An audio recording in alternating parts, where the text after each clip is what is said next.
दिल्लीतील विद्यार्थ्यांवरील लाठीचार्जच्या निषेधार्थ पेणमध्ये तीव्र आंदोलन, केंद्रीय शिक्षण मंत्र्यांच्या राजीनाम्याची मागणी, आवाज पेणचा मंचाच्या वतीने अहिंसक लक्षवेधी आंदोलन, युवक, विद्यार्थी, पालक आणि नागरिकांचा उत्स्फूर्त सहभाग। दिल्लीतील जंतर मंतर येथे आंदोलन करणाऱ्या विद्यार्थ्यांवर झालेल्या कथित लाठीचार्जच्या निषेधार्थ पेण शहरात आज आवाज पेणचा मंचाच्या वतीने अहिंसक लक्षवेधी आंदोलन करण्यात आले।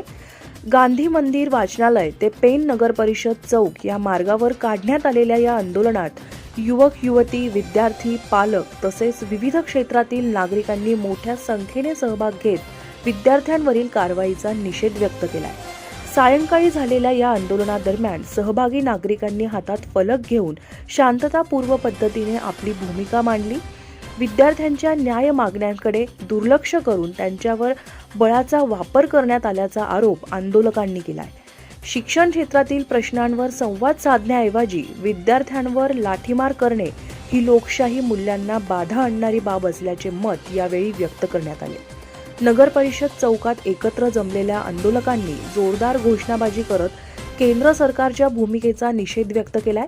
तसेच केंद्रीय शिक्षण मंत्री धर्मेंद्र प्रधान यांनी या घटनेची नैतिक जबाबदारी स्वीकारून राजीनामा द्यावा अशी मागणी आंदोलनकर्त्यांनी केली आहे। यावेळी विविध सामाजिक संघटनांचे कार्यकर्ते, युवक, युवती, विद्यार्थी प्रतिनिधी आणि सामाजिक कार्यकर्ते उपस्थित होते।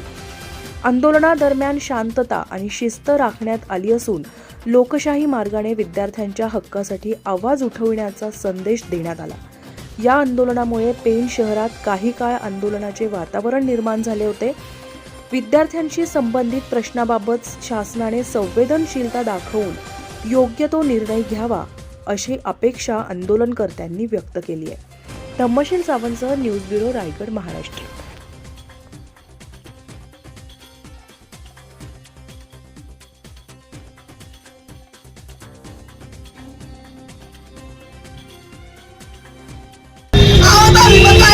तुम्ही तुमची पोरं नाही का शिकत सांगा फक्त। पक्षाचा इथे काहीच लेनदेन नाहीये। तुम्ही फंडिंग बिल्डिंग बोलतो त्याचं पण लेनदेन नाहीये।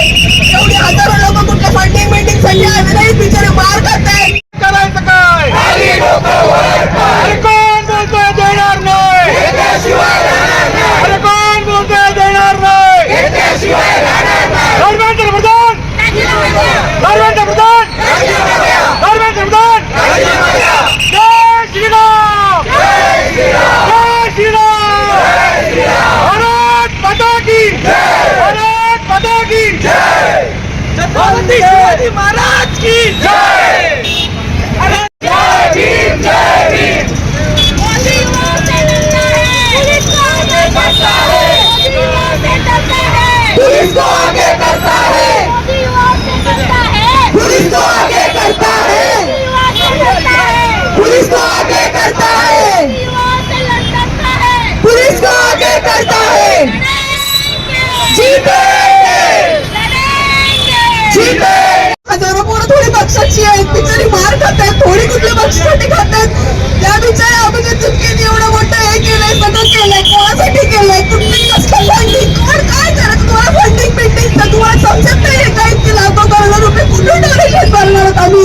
आमचं आई नाही, बाप नाही, काय करणार आहोत आम्ही? आमच्यासारख्या माणसांकडे विचार करायचे लोकांना काहीच नाहीये। फक्त एकच आमच्याकडे एकच गोष्ट आहे, आमच्याकडे एज्युकेशन आहे। फक्त आम्ही एज्युकेशनच्या भरोशावरती आमचं भविष्य ठरवतो। आमच्याकडे बाप आहे ना, सरकार आमचं आहे ना, कोण आमची माणसं आहेत? कोणच नाही, सगळे भिकाऊ आहेत। फक्त आम्हाला एकच आशा आहे की आमच्याकडे एज्युकेशन आहे, आमच्या डिग्रीमुळे आम्ही कुठेतरी जाऊ शकतो। पण ते पण जर विकत घेत असतील तर आम्ही काय करायचं? तुम्हाला फक्त 20 जणांचं शेवटला दिसतंय, 20 आकडा नाही नसून तुम्हाला पण माहिती का आकडा जास्त आहे म्हणून, पण कोण बोलणार नाही का? बोलणार नाही आम्ही अमुक पक्षाचे, आम्ही तमुक पक्षाचे आहोत। आम्ही मग काय करणार? तुम्ही तुमची पोरं नाही का शिकत सांगा फक्त। पक्षाचा इथे काहीच लेनदेन नाहीये। तुम्ही फंडिंग बिल्डिंग बोलतो त्याचं पण लेनदेन नाहीये। एवढी हजारो लोक कुठल्या फंडिंग बिल्डिंग साठी आले नाही, बिचारे मार खातायत। प्रत्येक गोष्टीत अकाउंटेबिलिटी कुठंच नाही। म्हणजे आता रस्ते पडतात, बिल पडतात, रस्त्यांवर खड्डे, म्हणजे जे काही सरकार करतंय ना ते सगळं त्याला अकाउंटेबिलिटीच नाही। अकाउंटेबिलिटी पाहिजे, त्यासाठी आपण हा राजीनामा मागतोय। आणि जे पेपर फुटतात त्याने